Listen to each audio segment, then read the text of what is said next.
Allergies को समझना बहुत जरूरी है क्योंकि ये दुनिया भर में लाखों लोगों को अफेक्ट करती है।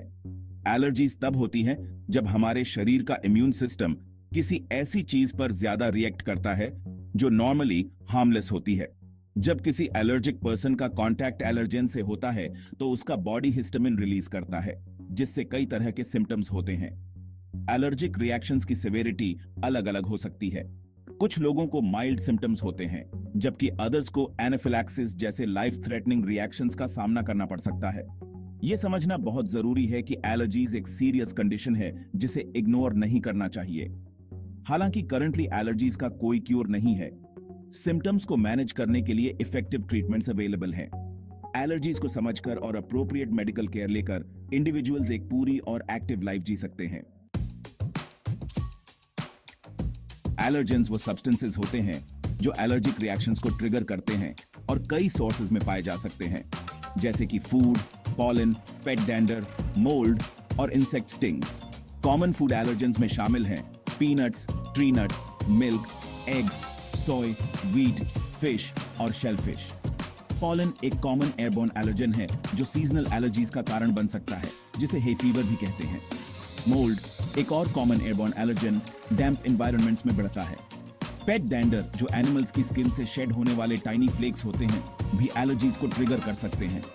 इंसेक्ट स्टिंग्स जैसे कि बीज, वॉस्प्स और फायर एंट्स से एलर्जिक रिएक्शंस हो सकते हैं जो माइल्ड से लेकर सीवियर तक हो सकते हैं।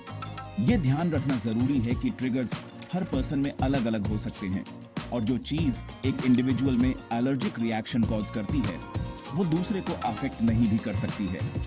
इसके अलावा एलर्जिक रिएक्शंस की सेवेरिटी भी बहुत अलग अलग हो सकती है। कुछ लोगों को माइल्ड सिम्टम्स होते हैं और कुछ को मोर सीवियर रिएक्शंस होते हैं। एलर्जिक रिएक्शंस अलग अलग तरीकों से दिखाई दे सकती है जो शरीर के अलग अलग पार्ट्स को अफेक्ट करती है। सिम्टम्स को पहचानना टाइमली मेडिकल अटेंशन लेने के लिए बहुत जरूरी है। गैप 2S कॉमन सिम्टम्स में शामिल हैं sneezing, runny nose, itchy eyes, skin rashes, hives और डाइजेस्टिव प्रॉब्लम्स। रेस्पिरेटरी सिम्टम्स जैसे कि स्नीजिंग, रनी नोज और वीजिंग एलर्जिक रिनाइटिस में कॉमन है, जिसे हे फीवर भी कहते हैं। स्किन रिएक्शंस जैसे हाइव्स, एक्जिमा और इचिंग स्किन के कांटेक्ट में आने वाले एलर्जन से ट्रिगर हो सकते हैं।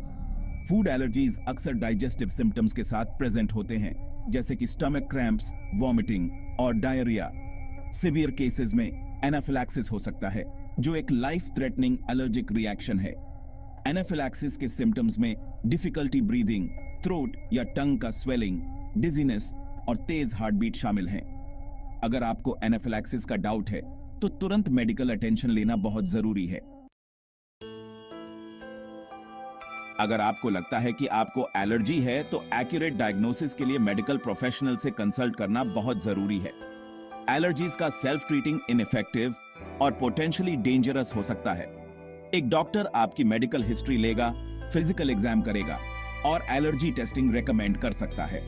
एलर्जी टेस्टिंग उन स्पेसिफिक एलर्जेंस को आइडेंटिफाई करने में मदद करता है जो आपके रिएक्शंस को ट्रिगर करते हैं। एलर्जीज का डायग्नोज करने के लिए स्किन प्रिक टेस्ट और ब्लड टेस्ट कॉमनली यूज किए जाते हैं।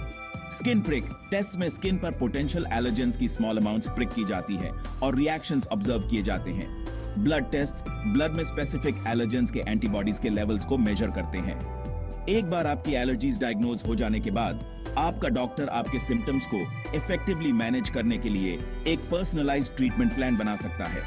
इसमें एलर्जेंस से बचना, मेडिकेशंस लेना और सीवियर रिएक्शंस के केस में इमरजेंसी मेडिकेशन कैरी करना शामिल हो सकता है। एलर्जीज को मैनेज करने में अक्सर अवॉइडेंस स्ट्रेटजीज और मेडिकेशन का कॉम्बिनेशन शामिल होता है। अवॉइडेंस में आइडेंटिफाइड एलर्जेंस के एक्सपोजर को मिनिमाइज करना शामिल है। इसमें आपके डाइट में चेंजेस करना, एयर प्यूरिफायर्स का यूज करना और हाई पॉलन काउंट्स के दौरान आउटडोर एक्टिविटीज से बचना शामिल हो सकता है। मेडिकेशंस एलर्जी सिम्टम्स को रिलीव करने और एलर्जिक रिएक्शंस की सेवेरिटी को कम करने में हेल्प कर सकती है। एंटीहिस्टामिन्स हिस्टामिन के एक्शन को ब्लॉक करते हैं, जो एक केमिकल है जो एलर्जिक रिएक्शन के दौरान रिलीज होता है। नेजल कॉर्टिकोस्टेरॉइड्स नेजल पैसेजेस में इन्फ्लेमेशन को कम करते हैं, जिससे नेजल कंजेस्शन और रनी नोज से रिलीफ मिलती है। सिवियर एलर्जीज के लिए आपका doctor epinephrine auto injectors prescribe कर सकता है, जैसे कि एपीपेन।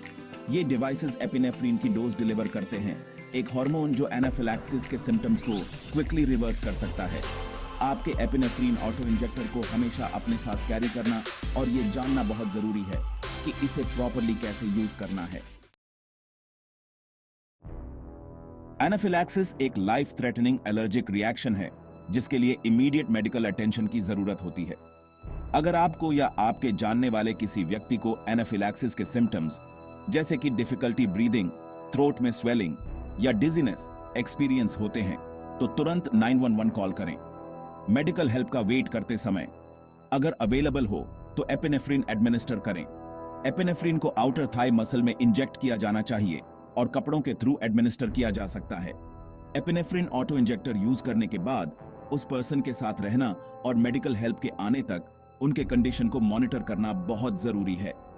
याद रखें कि एनाफिलैक्सिस को मैनेज करने में अर्ली रिकॉग्निशन और प्रॉम्प्ट ट्रीटमेंट बहुत जरूरी है।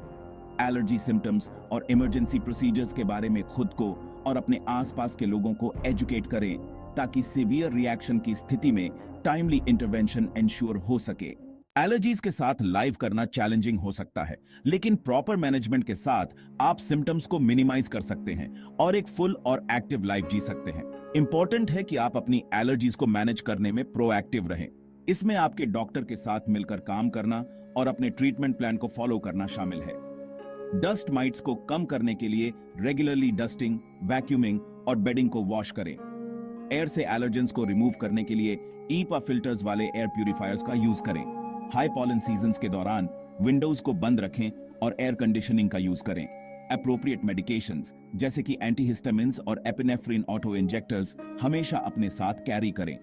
इन प्रोएक्टिव स्टेप्स को उठाकर आप एलर्जिक रिएक्शंस को मिनिमाइज कर सकते हैं और एक हेल्थियर लाइफ जी सकते हैं।